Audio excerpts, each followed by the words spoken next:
Well, hello everybody. I've been away so long that I hardly know where to start. But basically, I'm going to start right now, right here and now, exactly a week before the international health regulations deadline for rejecting those amendments comes into effect. So you might have thought it's not that important, it's all okay, the World Health Organization are interested in global health. But the reality is that's actually not true. And we know it's not true because their health strategies create more sickness and economic collapse and destruction of the ecology than anything that nature would do on its own behalf. So we know this. We came up, work happened to me. You know I like to respond to a situation. I happened to go to Bali, see a friend, and she noticed that there was going to be a release of 200 or 250 million mosquito eggs. You know, I'd heard about the eggs. They're so easy to deploy. They're exactly like a bioweapon. They're cheap to make, exactly like a bioweapon. They're genetically gene edited, exactly like all the risks of gene editing. They're not predictable, they're not accurate, they're not safe. Literally the opposite of what governments have been lobbied to understand. So she said, well, can we fight them? Let's fight them on the tourism side of things. And I said, no, let's not fight them on that.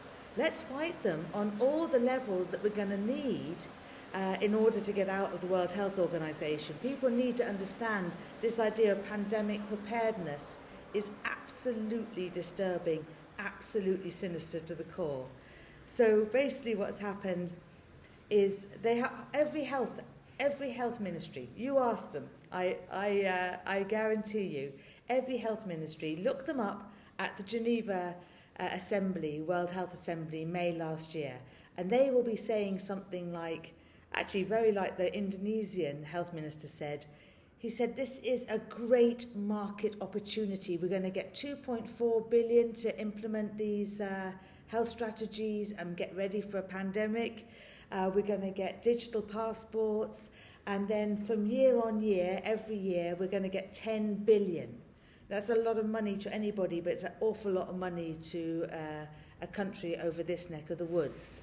And then you look up England, it's like, oh, we're so pleased to support wholeheartedly the World Health Organization. And then it says that someone else says, what a great market opportunity. And someone else, health minister, says, oh, I was made vice president, I feel terribly proud. This is how they're manufacturing consent. But 11 countries have opted out in September, and I'm going to share a letter they use, and they say categorically that the United Nations are pretending that there is an adoption of these amendments. They are pretending that there's agreement. And when actually it is, first of all, the international health regulations are illegitimate themselves from many years ago, 69, I think. But right now, there's a lot of opposition, and it's just simply being ignored. And we know what those strategies mean. And this is such a good example. They said these mosquitoes that were arriving were natural. They're about as natural as I don't know what. Turns out they have Wolbachia IP technology. Wolbachia IP anything is bad enough because it means they're not going to share the gene sequence.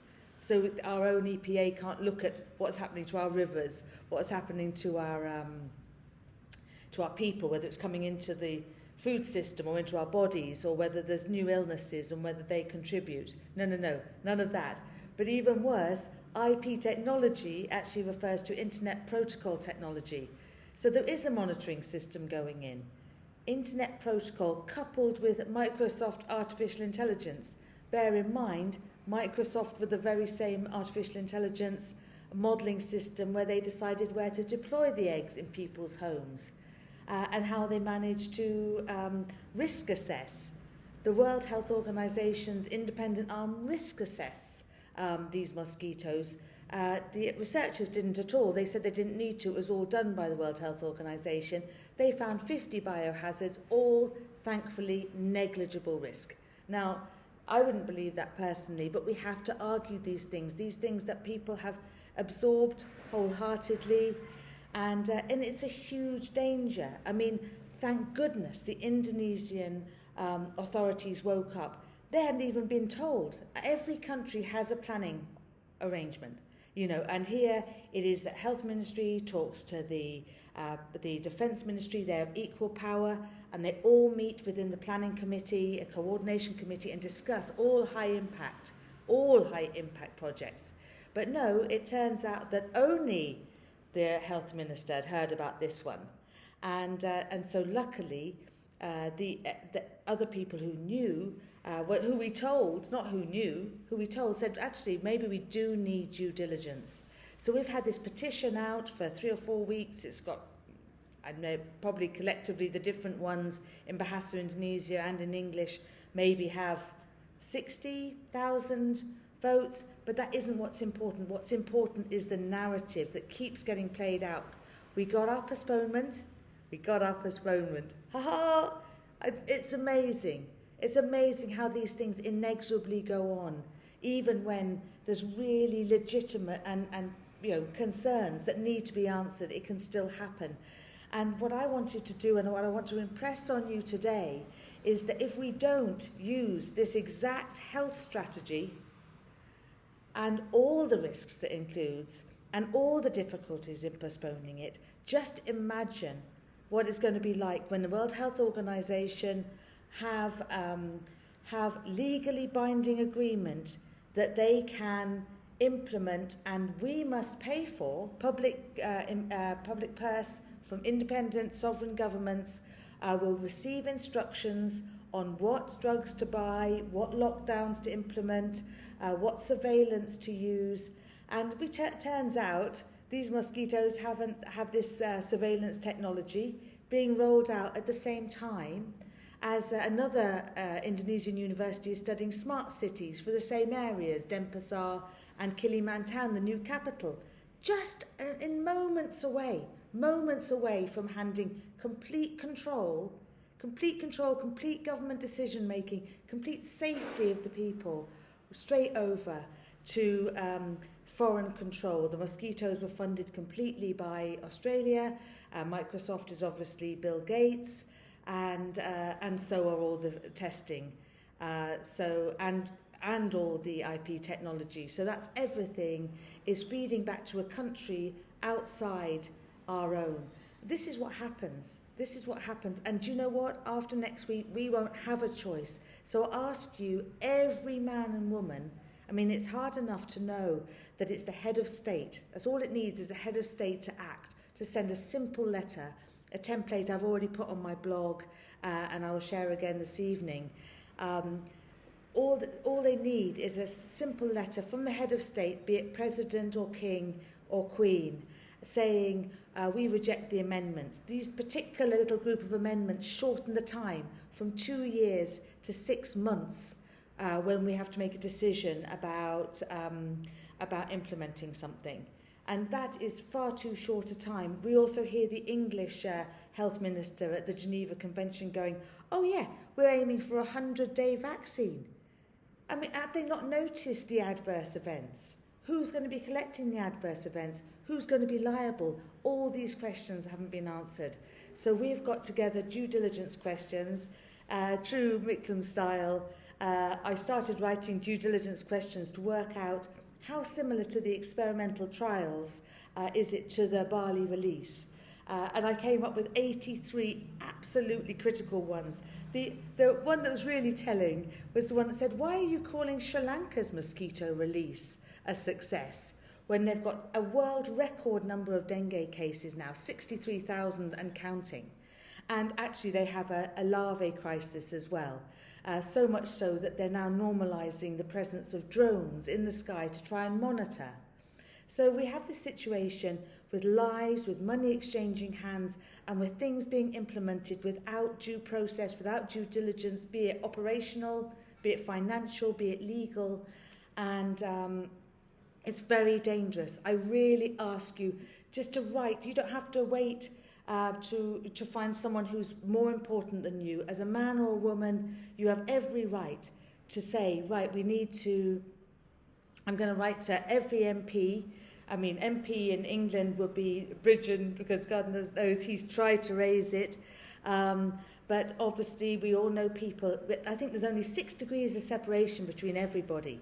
So just think who you know, and it can be a public figure, it can be the head of state, it can be CC to someone you know who has friends that are influential, and just say, right, let's do something, let's carve out this little bit of time by rejecting these particular amendments so that we can do due diligence and hopefully take these guys. It's very sinister.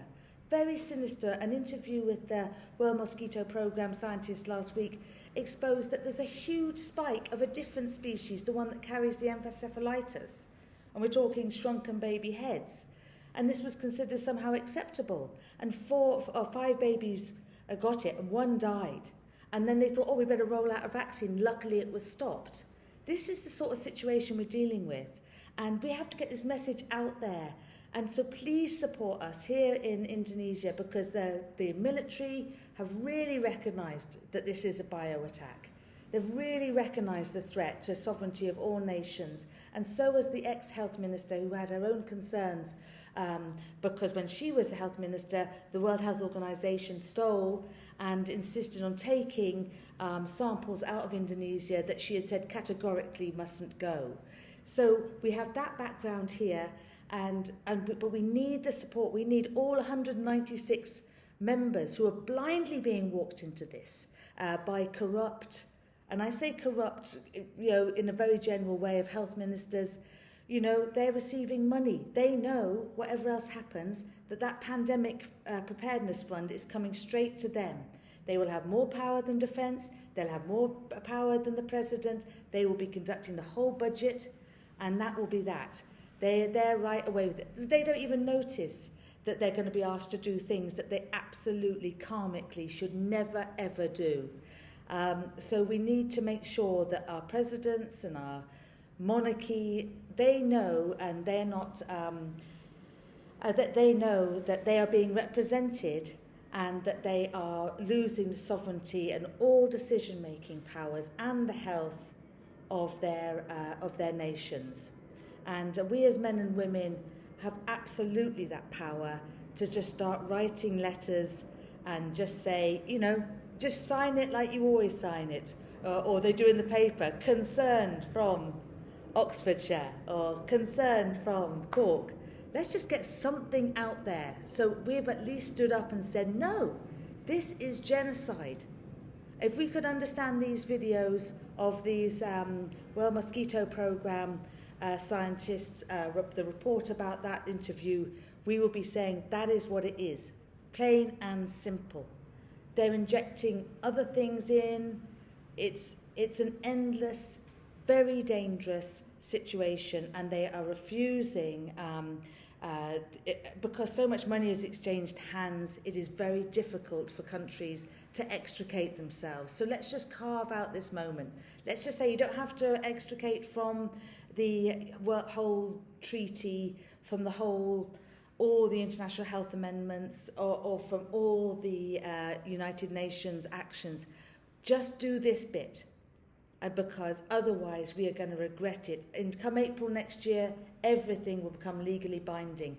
They say it will take up to 2 years to get out, and I bet you 50p, which isn't a big investment, but I bet you that come 2 years it will be illegal to extricate ourselves from these pandemic preparedness. And don't forget what those things are. Pandemic preparedness is the justification to treat whole nations that are not sick, to use gene-edited gene therapies as some sort of vaccine, decide when to call a pandemic, justify gain of function. It's exactly like the mosquitoes. They've given the mosquitoes a gain of function, a Wolbachia bacteria that makes them able to compete against all the pathogens that they usually transmit.